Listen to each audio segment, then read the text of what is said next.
Welcome to our third installment of our Genealogy Guidepost series. I'm Bill Buckner, and today I'll be joined by Hannah Kabachak. Today's program, Resolve Evidence Discrepancies, Sorting Facts from Fiction. So what kind of fiction? Was Grandma a liar? Did everyone in the family have a different version of the events? Is there a family story that has been edited in the retellings of the event? Did our ancestors have a reason to lie? My grandmother was in the DAR, so we have a Revolutionary War hero in the family. Maybe, maybe not. The DAR chapters and similar groups served and still serve as social clubs and communities. In the early days of the DAR, some applications were accepted with little supporting documentation. The DAR today no longer recognizes any application submitted before 1976 as proof, or should it be cited as proof. As of 1990, every statement made on an application must have a primary document supporting that fact. And we'll talk about primary and secondary in a second. So who do we trust? Family stories? Surely we can trust those, maybe not. How about other researchers? How about the aunt that went to England and did the family history? How about ancestry hints? The little green leaves or the associated records. What about historical records? Maybe so. What about family search trees? They've improved, but who do we trust? We have to realize in doing genealogical research that we are going to come across discrepancies, whether they're flat out lies, maybe a little white lie. Grandmother's age was a little different over the census years. Maybe there was a transcription error. Maybe there was miscommunication, maybe just bad research, but there will be discrepancies. So we have to fall back on understanding what is a primary source, like the DAR application was asking for a primary source versus secondary sources. So a primary source is a statement by an informant who was an actual participant or a witness to an event. A secondary source is by an informant who maybe did research on the event and used other people's statements to state what happened at the event. We need to look for reliable sources. We prefer primary over secondary. In this case, we have someone has done some genealogy, and Elizabeth Jane Lewis died in 1877, but she is found in the 1880 census. So we have some kind of discrepancy. Compiled family histories, public trees, ancestry hints, those are good sources for clues, but you can't use those as primary sources when it's the only fact that you have. So you need to look for what is a primary source. Well, who was the witness to this event, whether it's a birth, a death, or some other thing that happened in a person's life. Use logic in your research. So this is a new looking tombstone of someone who died in 1888. You need to determine when a record was created. Was it at the time of the event, or was it sometime after? Tombstones have unique problems in that we normally don't know who requested the stone, where it came from. And so you have to use logic to say, is this in fact true in the information that you have? We also have to think in terms of larger term of historical context. Too often we don't understand what we're seeing in front of us in a record. So you want to look at historic newspapers, community histories, maps, oral histories, personal papers, historic documents to understand the context. And let me show you what we're talking about. So here we have a newspaper, or a census for this Dorothy Huber, and she is listed in an Evangela home. And so we're saying, what is this Evangela home?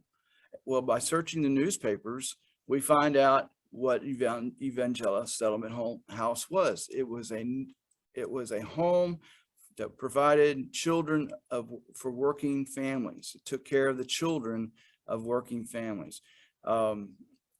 So several articles provided photos, information about the program, events, and other details. So look and understand what you're viewing on historical records by going through newspapers or other sources. So what kind of conflicting information discrepancies will you come across? Well, dates that don't match, different spellings of a name, relationships that don't add up, places of birth differ between records, and sometimes the records are just flat wrong. So it's important, this key rule of thumb is to always view the original record when you have opportunity, or seek out the original records. So in this case, we have an index of Prian from the 1900 census. And if you look at it in the original, it's really hard to read because you have all the little extra markings above the surname for the head of household. But as you look at that, you can tell possibly that it's Pricer instead of Preen. So, and also things have like initials instead of F, an initial for what is the name of the person, Francis. And so be sure to look at the original with some knowledge of the family. You will see what the transcriber did not see. So transcription errors run rampant in all the records, especially in the census. So you want to read every column of the census. Transcription errors are going to happen in any part of the form. So this one's very plain to see. The age of Mr. Wilbert Lee Turner is 1.5 on the transcription. And well, actually 1 month old, but in the actual image of the census, he is 11 years old. So that was a transcription error. Handwriting is also problematic.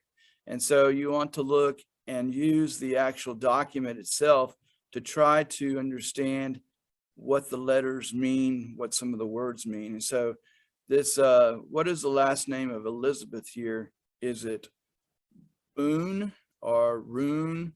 And by looking at other words in the census by the enumerator, you find out that there's blacksmith, how the B is made versus read. And so I would say that that is Boone, and that's how you would come across and transcribe that.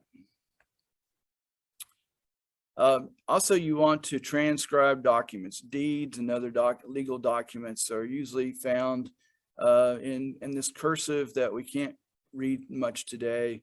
And so you need to work it out and try to transcribe these documents.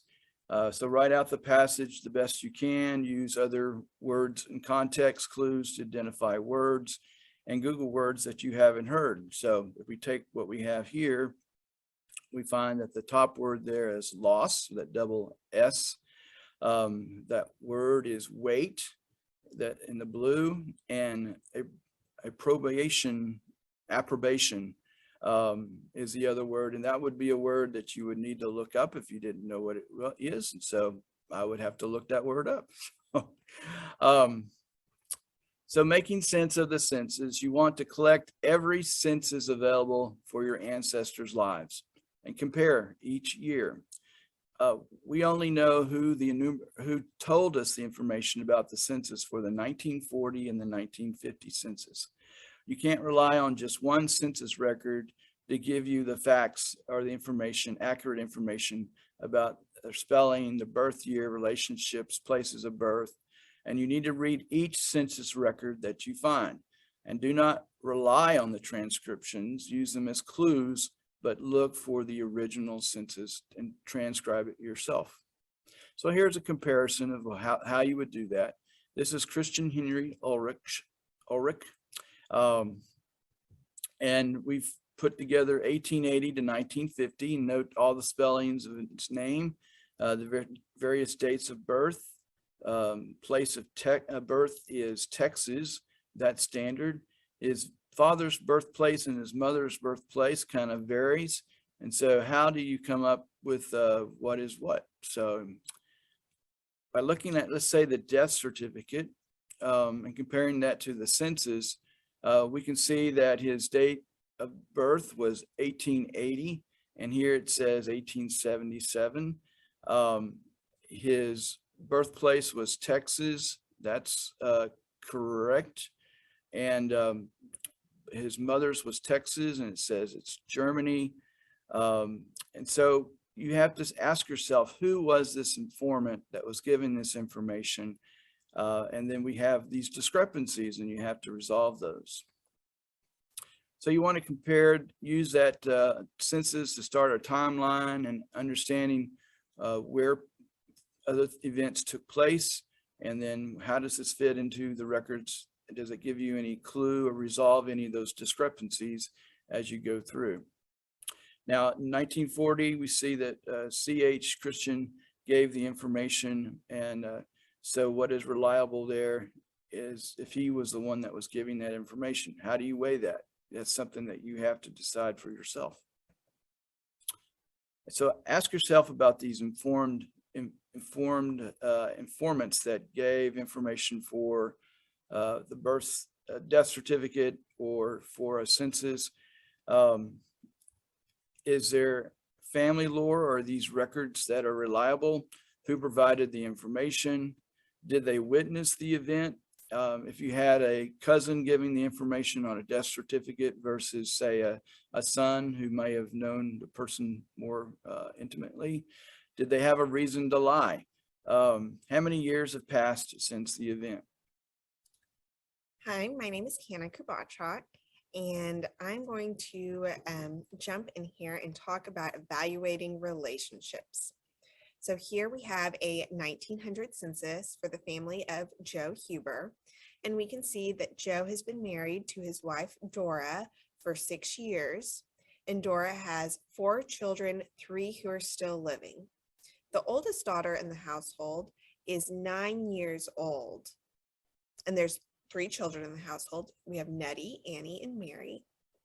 But that age of 9 years old seems off a little bit because Joe and Dora have only been married for 6 years. So if we investigate a little bit further and can confirm that Nettie was in fact born in December of 1890, then she must have been born before this marriage. So who are her biological parents? Is it Joe and Dora? Did they have a child before they got married? Or had Dora been married before this marriage where she had Nettie? Those are all good questions that we would want to investigate further. And this illustrates why it's so important to really evaluate all of the columns on the census and make sure that you are really investigating the information that you're finding. Don't just take the names and dates and run with it from there. Really look at the information that the census is giving you to make sure that you aren't missing any clues for further research. Here we're going to continue to evaluate some dates. So this census record is from 1900, and here we have Effie Mae Baker, FEM on the census, and she was born in June of 1887, and she is 12 years old here. So Texas birth certificates didn't begin until 1903, so she was born prior to a birth certificate. So how do we fact check this birth date? Well, we can look at her headstone. So her headstone lists her birthday as June 6th, 1892. And so that is a pretty significant difference from June of 1887 that we got on that census records. But as Bill mentioned earlier, headstones are not primary sources for birth information. So what else can we use? Well, we can look at the Social Security Death Index. This gives us a date of death of June of 1890. So consistently in June, but the years haven't matched on any of the records. But we're looking at a Social Security Death Index. And so what that makes me think of is, in order to receive Social Security benefits, a person would have had to provide a birth certificate on their application. But as we mentioned just a moment ago, Texas didn't require birth certificates until 1903, which means that she would have had to have applied for a delayed birth record. Unfortunately, there is no centralized source for delayed birth records in Texas, but many of them can be found online through Family Search. Others may need to be accessed in the county offices. So you may need to check with the county clerk's office for a delayed birth record. Or you can come to Family Search and see what they have. So we can go to the collection Texas Births and Christenings from 1840 to 1891. And we can search for her name. And here we find a record for Effie Mae Baker. This information matches what we expect. So here we have the transcription of the record, and we have a link to where you can view an image. The image is not attached. And as we've talked about, you always want to view the original of a record. So here we are going to browse the film. And all film is arranged differently, so you kind of have to explore each reel to figure out how it's organized. Here it's arranged alphabetically. And remember, there may be multiple sections or date ranges on a single roll of film. So if you don't find what you're looking for in the first section, keep scrolling to the end.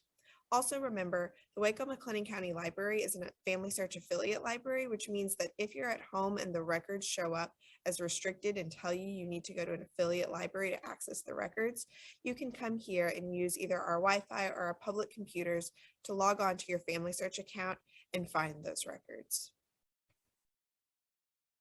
Here is Effie's delayed birth record, and here we find a date of June 6th, 1890. We also get information about who signed the affidavits attesting that they had witnessed the birth and that she had been born. And those witnesses are good leads for what we call fan research, which is where you use family, associates, and neighbors to help document additional information. So which record has the highest authority? We have the 1900 census, we have the headstone, and we have this delayed birth certificate. So all three of these give us slightly different dates, but only one of these records was filled out by Effie herself with sworn witnesses. And that's her delayed birth certificate. And so you still have to choose which of these records you want to rely on in your research as your official date that you list. But keep in mind how these records were created, who may have given the information, and you have to determine which one has the highest probability of being correct based on that information.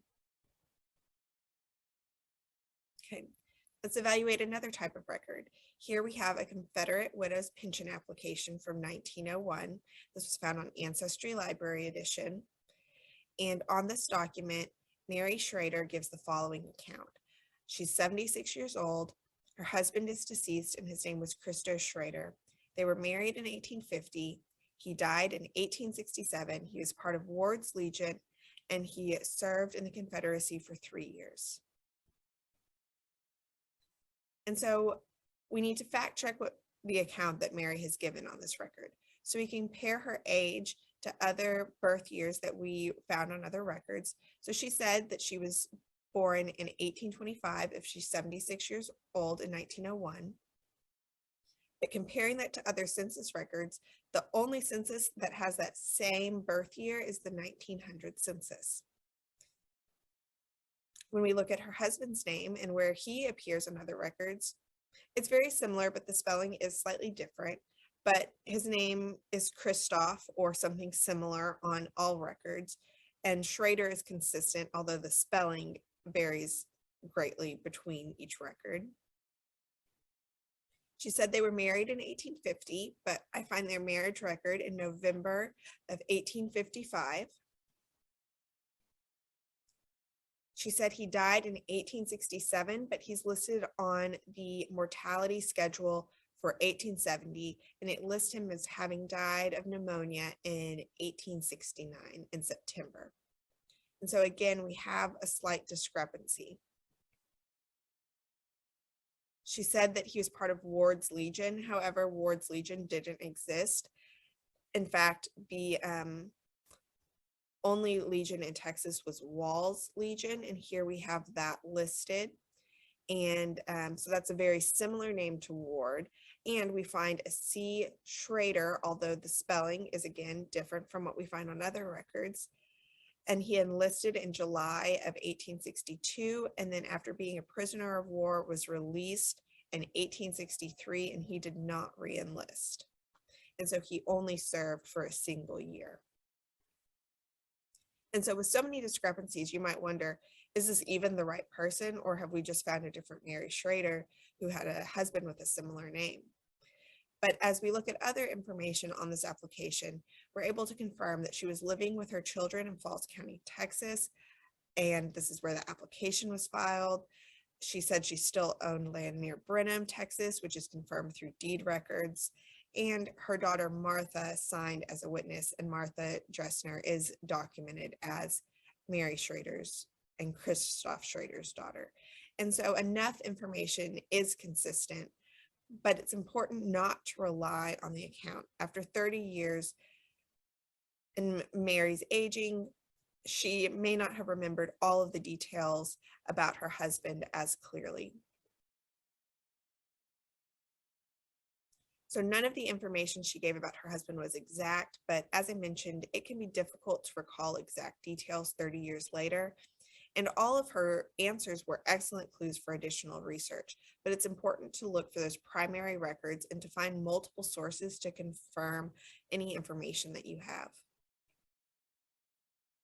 You can also use a timeline to help highlight what information you still need to find.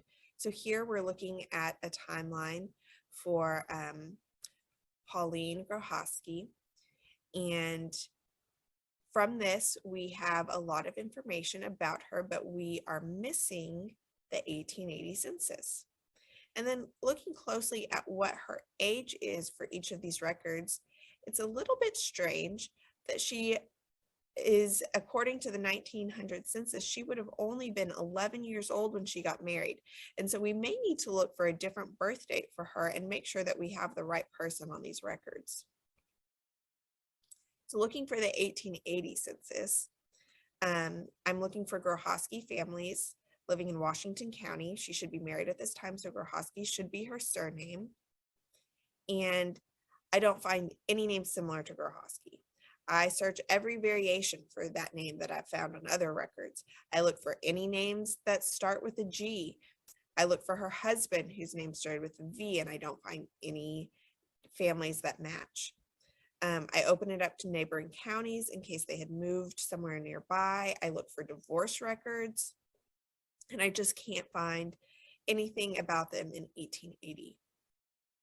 And so I do a search for Pauline. And so this search that I'm doing here is an Ancestry Library edition, and I'm searching for Pauline with no last name in Washington County. And I make her relationship in the field that asks for relationship wife, and I mark it as exact. Now, if they're living with extended family, then that might not be the relationship that would be listed for her. But if I don't find her, I would just try again listing another relationship. And to do this type of search where you're able to list relationship in a search field, you need to be searching just within one type of record. So I am searching just the 1880 census. And then I go through this list and I keep an open mind. Which of these could be my person? And so I'm going through this list, looking at anyone who might stand out as having relationships that are similar, who might be the right age, who may have recently been married because she should have been married in 1878. And so I get 28 results and I go through each of these carefully. And I find this one, Paulina Rowalki, something like that. And I look at the original. That way I can make up my own mind about the transcription. And I look for other clues that may be relevant.